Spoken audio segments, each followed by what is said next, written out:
Adzan sudah selesai dikumandangkan, Anda sudah berdoa, maka sunnah yang selanjutnya, ya, tidak langsung kita menunaikan sholat subuh, tapi kita prioritaskan dulu satu sholat yang sangat penting dan jumlahnya hanya 2 rakaat. Ya. Disebut dalam hadis dengan 2 rakaat fajar. Hadis Muslim nomor hadis 725. Jangan kehilangan ini ya, jangan kehilangan ini. Sayang.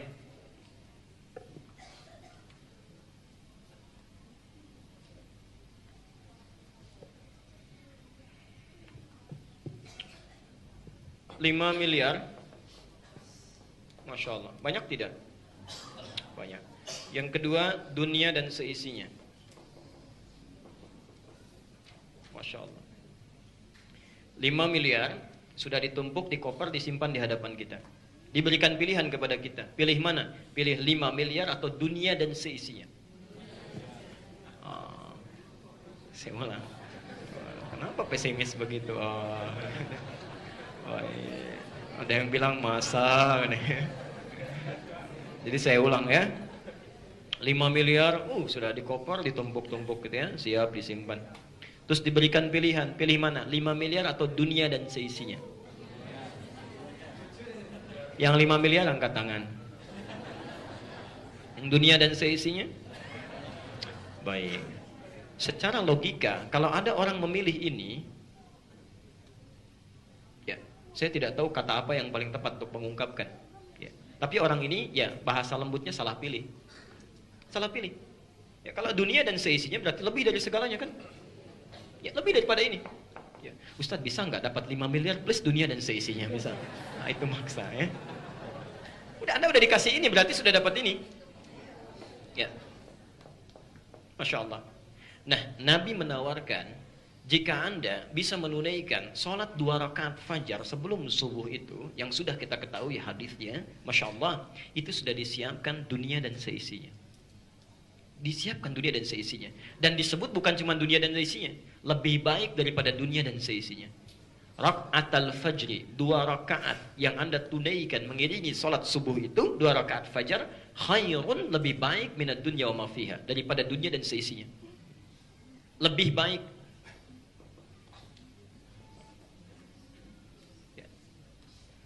Perhatikan kalimatnya. Kalimat ini, minad dunya, ada menggunakan min.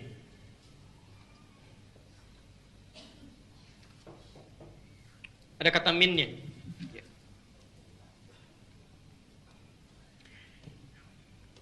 Min itu punya 2 arti dalam bahasa Arab. Agak pelan-pelan. Min, huruf min dalam bahasa Arab, itu memiliki 2 arti, 2 makna. Satu, menunjukkan makna min at-tab'id.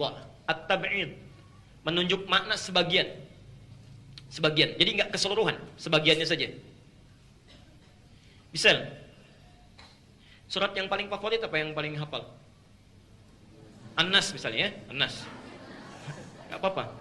Qul a'udzu rabbin nas, malikin nas, ila min waswasin alladzi fi sudur. Ujungnya minal, ada minnya kan? Minal jinnati wan nas. Minal jinnati wan nas. Kata Allah dalam Al-Quran, Allah berfirman, Masya Allah, minal jinnati wan nas, ada sementara setan, ya, setan yang wujudnya bisa jin yang tak nampak oleh kita, atau bahkan manusia yang kelihatan. Ya. Disebut jin jadi setan, manusia jadi setan. Tapi ketika menggunakan kalimat min di awalnya, tidak semua jin itu setan, tidak semua manusia jadi setan. Jelas ya? Nah, jadi min ini yang dimaksud min at-tab'id, menunjuk makna sebagian. At-tab'id, menunjuk makna sebagian. Pelan-pelan. Ada yang kedua disebut dengan min at-taqsim.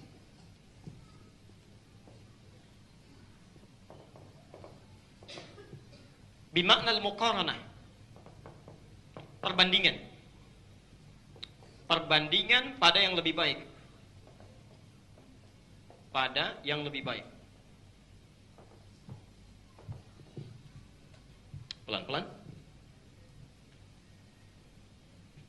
Misal, hadha naqal afdal min hadha. Pakai min.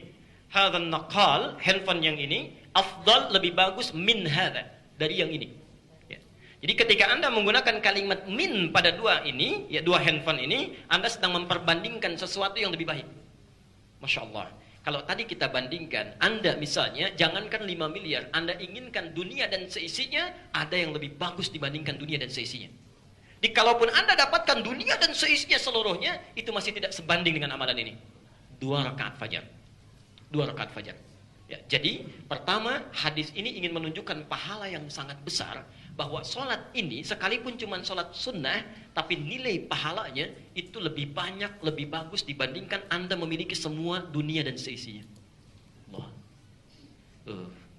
Anda yang punya misalnya zakat permai saja segini punya Anda misalnya, bisa pakai nggak?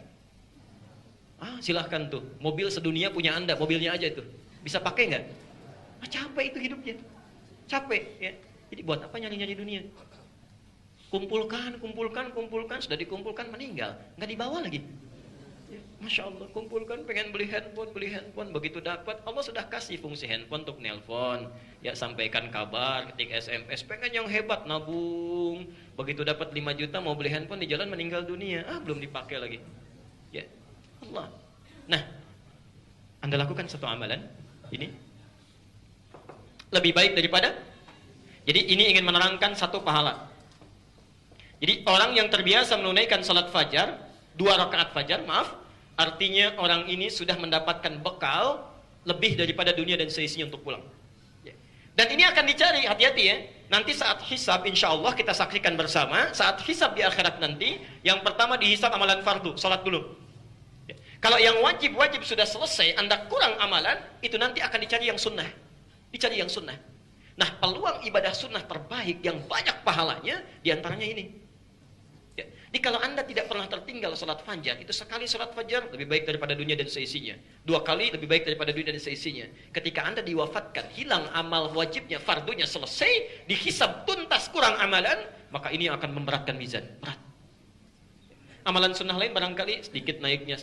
Begitu ini, Allah. Ya. Tingginya luar biasa. Jelas sampai sini? Baik. Jadi mohon maaf kalau besok dikasih kesempatan bangun, karena itu tidak tiap hari.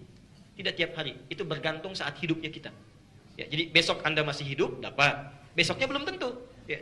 Jadi begitu Anda punya kesempatan dibangunkan oleh Allah, segera rencanakan. Tidak boleh ketinggalan sholat 2 rakaat fajar. Jelas sampai sini?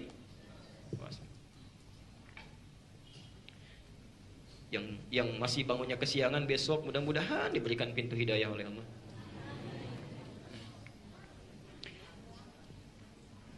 Dua, satu pahala.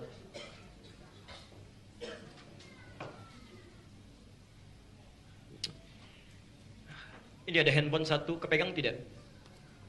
Kepegang. Handphone 2 kepegang? Ya. Handphone 200 kepegang enggak? Tidak. Baik. Perhatikan. Ini ada satu makna yang sangat penting di hadis ini. Yang dimaksud dunia dan seisinya bukan sebatas pahala yang sangat banyak, tapi Allah akan memberikan karunia yang besar kepada kita untuk menundukkan dunia dalam pandangan kita. Itu maksudnya.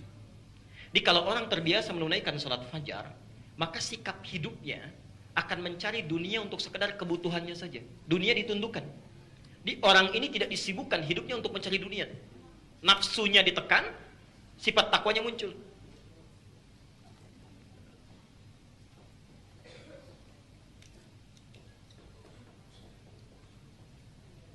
Perhatikan.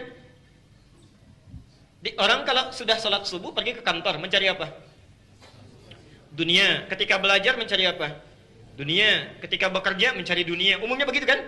Nah, ini ada orang yang dunia sudah didekatkan oleh Allah, ditundukkan. Semua yang ada di dunia ditundukkan pada dirinya. Bukan orang ini yang mencari dunia, dunia yang sudah menunggu untuk dijemput. Dunia yang mendatanginya.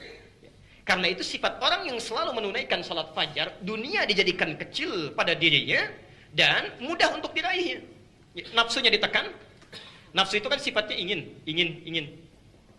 Kalau ini sifatnya butuh. Ya. Jadi ketika dia membutuhkan dunia, ya, dia tidak mencari berdasar keinginan, kebutuhannya aja, jadi nggak capek hidupnya. Ya, enak, karena dunia ditundukkan. Ditundukkan, ya. Keinginannya tertekan, ya. Kemudian takwanya meningkat, yang dibutuhkan itu yang dicari, keinginan itu yang ditutup. Misal, apa fungsi pakaian? Menutup aurat. Yang kedua, menampilkan keindahan, kan? Yang ketiga, menjaga dari dingin, panas dan sebagainya. Baik, tiga fungsi ini, baik. Pelan-pelan. Kalau Anda sudah tahu fungsinya, berarti itu kebutuhannya. Ya. Orang-orang yang dominasi oleh sifat nafsunya, maka dia akan mencari lebih daripada itu, karena banyak inginnya. Model ini selesai, pindah model yang lainnya. Model ini selesai, pindah yang lainnya lagi. Bosan di tempat ini, pindah yang lainnya lagi. Dunia menjadi besar bagi dirinya, karena banyak yang dicarinya. Yang ini tidak. Karena terbiasa menunaikan sholat fajar, ditanamkan dalam jiwanya, dunia dijadikan kecil. Karena kecil, yang dicarinya gampang, tidak luas jarinya. Dia hanya mencari apa yang paling dia butuhkan. Saya mau sholat, pakaian saya sudah nggak bagus. Dia cari yang bisa menutup sholatnya supaya tampil dengan lebih baik. Jelas sampai sini? Baik. Teruskan pelan-pelan.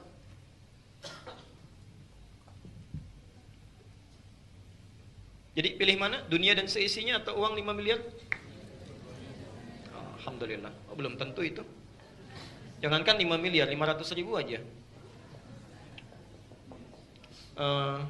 Mungkin yang terakhir, DKM Masjid coba bikin 2 undangan terpisah ya. Untuk besok subuh, sebarkan hadis ini. Sebarkan SMS, sebarkan. Ya, dimanapun Anda, dimanapun. Ya, Anda yang datang dari mana saja, silakan ketik SMS, sebarkan, bikin undangan semi formal lah.